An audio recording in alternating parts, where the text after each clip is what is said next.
दिल को छू लेने वाली कहानी। उस दिन सवेरे 6 बजे मैं अपने शहर से दूसरे शहर जाने के लिए निकला।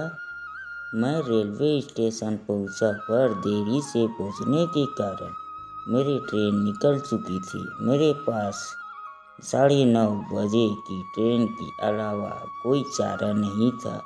मैंने सोचा कि नाश्ता कर लिया जाए, बहुत जोरों की भूख लगी थी। मैं होटल की ओर जा रहा था। अचानक रास्ते में मेरी नज़र फुटपाथ पर बैठे 2 बच्चे पर पड़ी। दोनों लगभग 10 से 12 साल के रहे होंगे।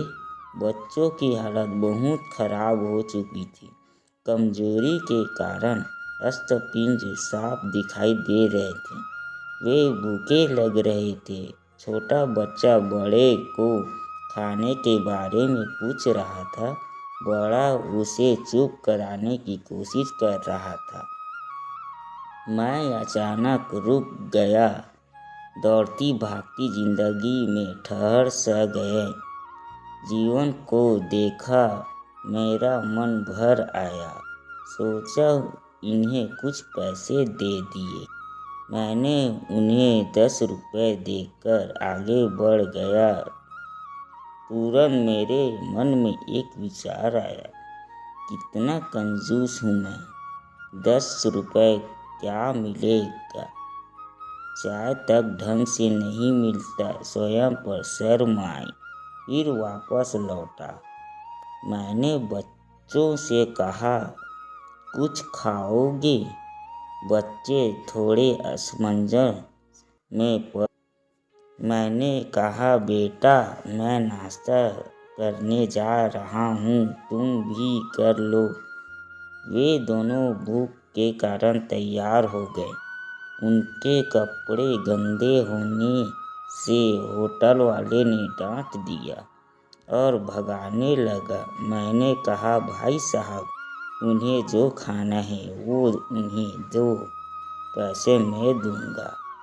होटल वाले ने आश्चर्य से मेरी ओर। उसकी आंखों में उसके बर्ताव के लिए शर्म साफ दिखाई दी। बच्चों ने नाश्ता, मिठाई व लस्सी मंगाई। सेल्फ सर्विस के कारण मैंने नाश्ता बच्चों को लेकर दिया। बच्चे जब खाने लगे उनके चेहरे की खुशी कुछ निराली ही थी। मैंने बच्चों को कहा, बेटा अब जो मैंने तुम्हें पैसे दिए हैं उसमें 1 रुपये का शैम्पू लेकर हैंडपंप के पास नहा लेना और फिर दोपहर शाम का खाना पास के मंदिर में चलने वाले लंगर में खा लेना। और मैं नाश्ते के पैसे देकर फिर अपनी दौड़ती दिनचर्या की ओर बढ़ निकला। वह आसपास के लोगों बड़े सम्मान के साथ देख रहे थे। होटल वाले के शब्द आदर में परिवर्तित हो चुके थे। मैं स्टेशन की ओर निकला। थोड़ा मन भारी लग रहा था। मन थोड़ा उनके बारे में सोचकर दुखी हो रहा था।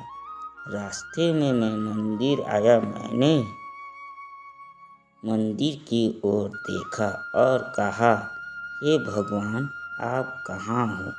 इन बच्चों की ये हालत, ये भूख, आप कैसे चुप बैठ सकते हो? दूसरे ही क्षण मेरे मन में विचार आया, पुत्र अभी तक जो उन्हें नाश्ता दे रहा था वो कौन था? क्या तुम्हें लगता है तुमने वह सब अपनी सोच से किया? मैं स्तब्ध हो गया। मेरे सारे प्रश्न समाप्त हो गए। ऐसा लगा जैसे मैंने ईश्वर से बात की हो। मुझे समझ आ चुका था हम निमित्त मात्र हैं, उसके कार्यकलाप के वो महान है। भगवान हमें किसी की मदद करने तभी भेजता है जब वह हमें उस काम के लायक समझता है।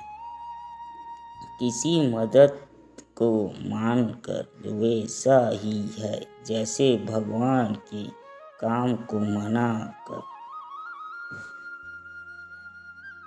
अतः आप कोई भूखा या लाचार मिले या आपसे कुछ खाने के लिए मांगे तो आप सामर्थ्य अनुसार मदद जरूर करें, क्योंकि स्वयं भगवान ने आपको इस काम के लिए चुना है।